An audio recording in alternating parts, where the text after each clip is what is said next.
On Friday, the Wall Street Journal dropped an absolute bombshell. They are reporting that in 2003, Trump sent a birthday letter to Jeffrey Epstein for his 50th birthday that was sexually suggestive. According to the Wall Street Journal, Trump's letter featured several lines of typewritten text framed by the outline of a naked woman, which appears to be hand-drawn with heavy marker. Yeah, it's the most inappropriate birthday gift since Carvel debuted Fudgy the Hung Like a Whale. That means Donald Trump has drawn pubic hair on every executive order. Trump thinks a new Coke recipe will distract from FBI agents combing through 100,000 Epstein records with his name flagged. Colbert didn't just call it out, he turned it into one of the most savage live TV roasts yet. We're talking diet treason levels of burn. But what exactly did Colbert say that had his audience howling and Trump fuming on Truth Social? Before we move on, I'd like to ask you a small favor. If you appreciate this content, please take a second to like this video and subscribe to the channel. Over 98% of you watch the videos without subscribing. It costs you nothing, but it makes a huge difference to us. So, did you click the subscribe button? Great! Thank you so much. Now, back to the video. Stick around, because once you hear the full joke and see how it slices through Trump's distraction game, you'll understand why this feud is personal and hilarious. Listeners thought they'd seen every weird stunt Grumpy Trumpy could pull, but then he showed up promising a new Coke recipe at the exact same time the FBI had over 1,000 agents working in shifts around the clock, digging through a mountain of Epstein documents, 100,000 records, some of which, awkwardly, had his name in them. That's like announcing free ice cream while someone is pointing out your house is on fire. The timing wasn't suspicious to his fan club, but to everyone else, it looked like the political version of a bad magic trick. It was March, the investigation was running hot, and Speaker Mike Johnson was busy blocking any vote on a bill meant to help the Epstein survivors.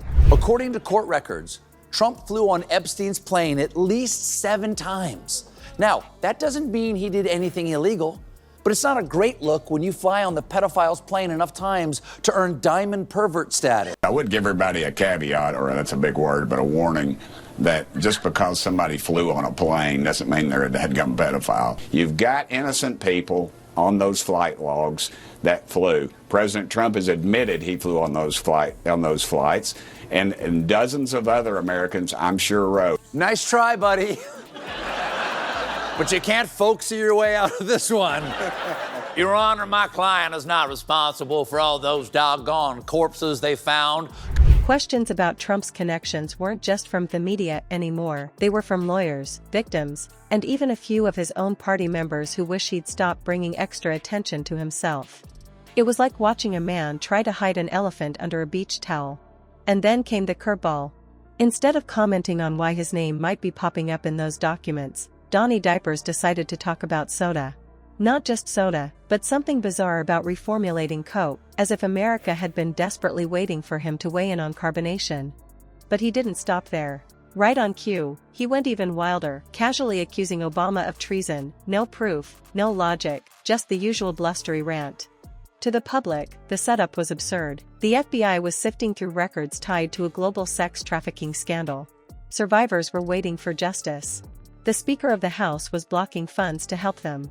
And in the middle of all that, the former president was rambling about soda flavor and accusing a former president of treason like he was reading fortune cookies written by conspiracy theorists. Or they should focus on the fact that Larry Summers from Harvard, that Bill Clinton, who you know very well, and some folks will be like, well, Donald Trump sent me a check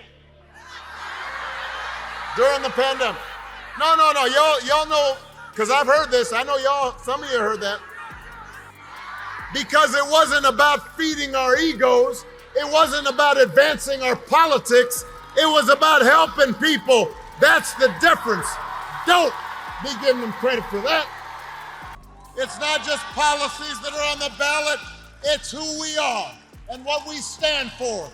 So whether this election is making you feel excited or scared. That was when Stephen Colbert took the stage. You could see the moment he clocked the treason claim, his eyebrow went up, that deadpan, "Are we really doing this?" look, like an improv teacher hearing a bad suggestion and wondering if the class clown should be put in timeout. And then the punch landed.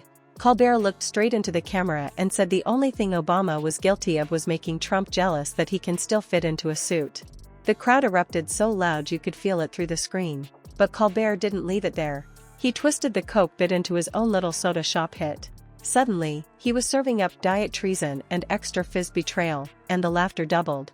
The Coke stunt went from weird distraction to a bubbling joke that no amount of PR could shake. Attorney, and people should really focus on how well the country's doing, or they should focus on the fact that Barack Hussein Obama led a coup.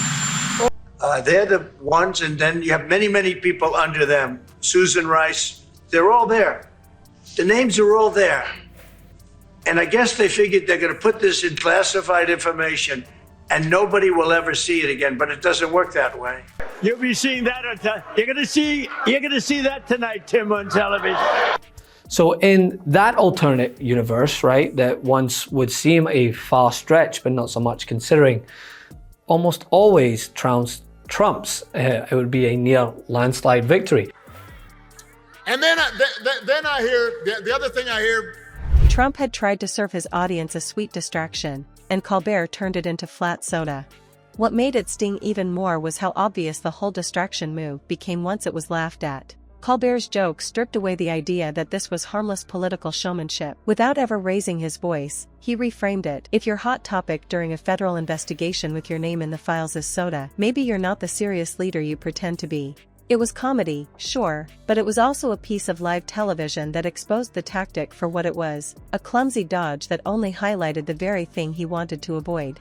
In trying to change the conversation, Trump didn't just fail. He gift-wrapped Colbert a viral segment that spread across social media faster than his own posts. Lots of other friends, really close friends of Jeffrey Summers, should be spoken about because, Jeffrey Epstein should be spoken about.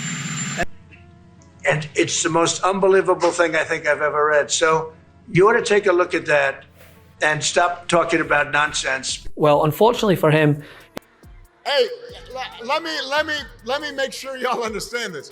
Joe Biden sent you a check during the pandemic, just like I gave people relief during the Great Recession.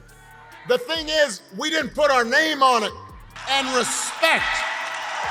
Real strength is about helping people who need it and standing up for those who can't always stand up for themselves. Within hours, clips of Diet Treason were trending, and the original distraction was buried under memes, reaction videos, and people mocking the Coke idea itself. The story wasn't Trump's new plan for Coke anymore, it was Colbert destroys Trump on live TV. And this wasn't random. Colbert has been doing this dance with Trump for years, turning his attempts at controlling the narrative into punchlines that stick harder than the original talking point. Every time Trump tries to lead the cameras away, Colbert somehow makes the detour look like a confession. And this roast? It was just another perfect example of how the more true